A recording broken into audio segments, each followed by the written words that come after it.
Hi, good evening, everyone. My name is Himanshu Gupta. I'll be talking about near optimal multi-hop scheduling in general circuit switch networks. We are from Stony Brook University. So I want to start off with a brief background on circuit switch networks.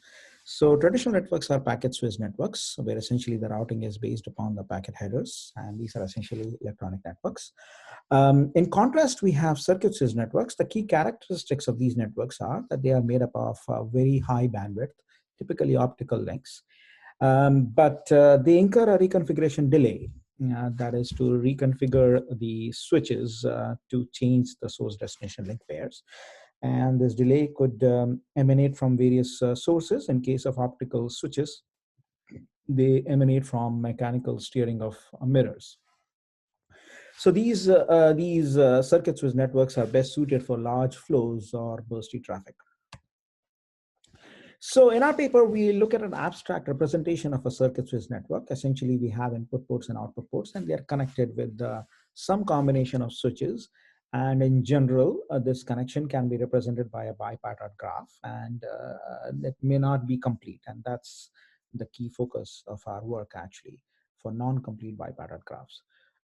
So this bipartite graph need not be complete. That is, some of the input nodes may not be connected to the output port in any of the configuration possible. At any point, only a matching is active, which is to enforce the constraint that each input port has only one link available at any point of time. So the problem that we address in this paper is essentially we are given a circuit switch network and we are given a traffic flow, and we have a time window. Now this traffic matrix essentially is flows with routes. And what we want to do is we want to determine a sequence of matching duration pairs. That is, we want to find out the sequence of mi alpha I pairs. These are separated by a reconfiguration delay of delta. And the goal is to maximize the number of packets that can be delivered by the sequence of matchings. To understand this better, let's look at an example where essentially we have this circuit switch network and we have this traffic. Traffic is represented by three flows, and a column and row represent the final destination. So CBA is the route for this flow. So a solution for this could look like this, that the first matching is essentially these three edges, out of which only the red edge is active because the other edges actually cannot route any traffic based on the flows that are given to us. And this essentially is active for 50 units of time, and 1 unit we route 1 packet. So this edge can actually route 50 packets, D to A, that is the first hop of this flow. And then the second matching essentially is these three edges, of which only the green edge can possibly carry any traffic, and this essentially routes the first hop of this flow, and so on. Now, related works on this problem are essentially the first which inspires our work is the work, Eclipse work in Sigmetrix 16, which is focused on single hop traffic. That is, they assume that the bipartite graph is actually complete. So each input can be routed, each packet can be routed with just one hop. Multi-hop traffic has been looked at in certain specialized settings. Rotonet looks at this problem in some shape or form. However, they assume a complete network, and their solution, that is a sequence of matchings, is essentially traffic agnostic. That is, it is irrespective of the traffic. So it's very simple in that sense. The other two works, Projector and Firefly, these are essentially FSO-based network architectures proposed recently. Firefly is our own work. There they look at localized reconfigurations as opposed to global reconfigurations that we look at, and they have different settings and objectives in particular. So at a high level, our approach is that we want to design algorithms which have a certain theoretical guarantee. Now, MHS problem seems hard to approximate. So what we do is the following, that we essentially consider a very related objective. In this particular case, we look at the objective of total number of hops transferred as opposed to percentage of or number of packets completely delivered, and which essentially is sum across all packets, number of hops traversed by a packet P. Now, what this objective essentially is doing is it's converting the binary benefits of a packet being completely delivered to a more granular benefit. That is, even if it actually makes it only halfway, we still accord it some benefit. That's what this objective essentially is achieving. And that makes it amenable for an approximation algorithm, as we will show. So essentially, we design an approximation algorithm for it. And then we use the same algorithm to actually solve our MHS problem. And we show empirically that the designed algorithm actually works well for our MHS problem. So our algorithm is as follows.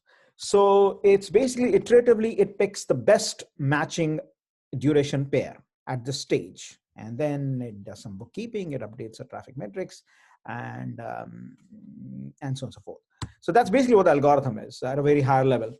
Now, how do we define the best? Best we define as the matching duration pair that maximizes the number of hops that this matching duration pair can serve per unit time. Here, the time that is incurred by this matching duration pair is essentially alpha plus delta.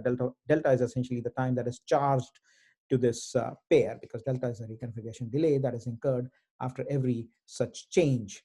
So that's essentially what the algorithm is. Now, you may wonder that there are too many alphas here, or how do we find the best matching alpha pair? So we can actually show that we are there are only polynomial number of alphas that are of interest that need to be considered.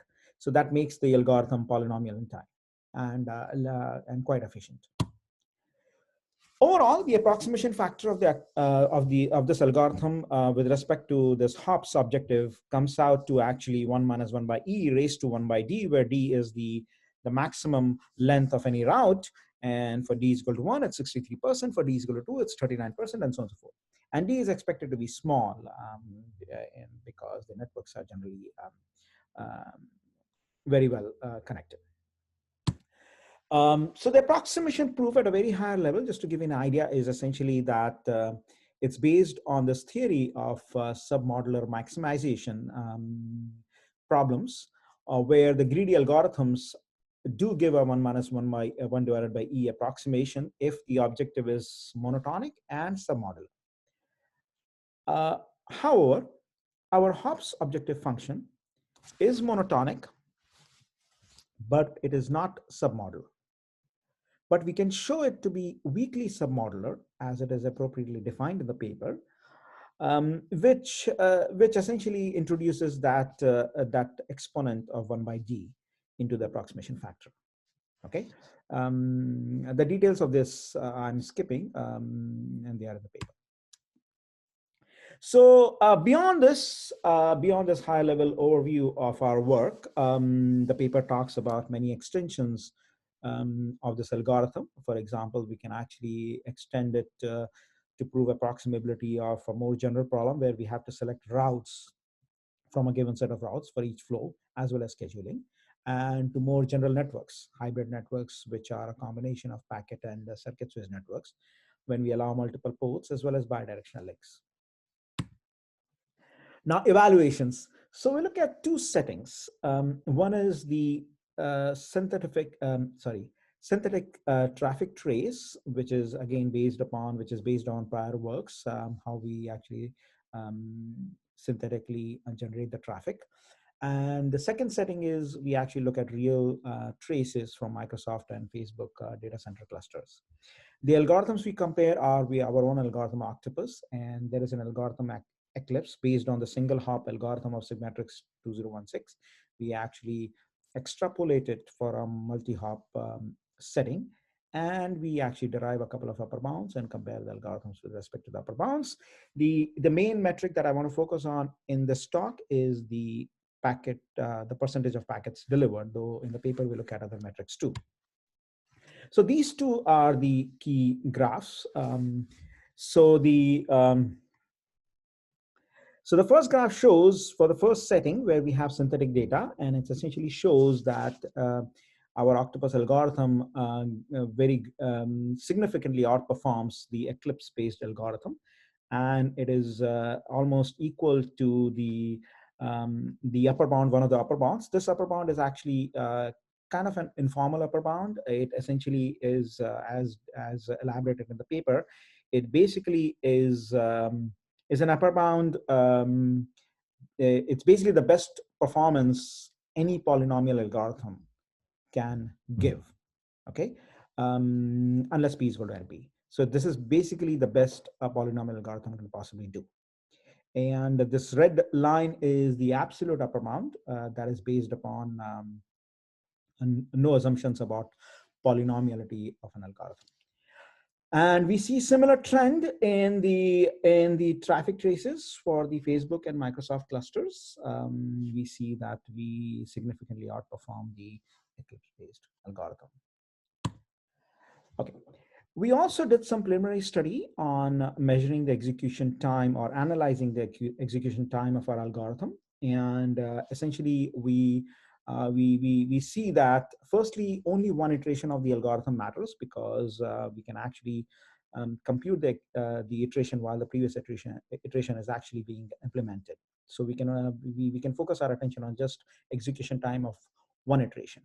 We see that the octopus algorithm did actually take a few milliseconds per iteration, but we looked at a simpler version of our octopus algorithm, which we denote as octopus G, and it has near equal performance in terms of the throughput performance. And in terms of time, we show here that an iteration actually could be done as quickly as a few hundred microseconds. And this can be likely improved because this was actually a preliminary study which was done towards the end of the camera ready version.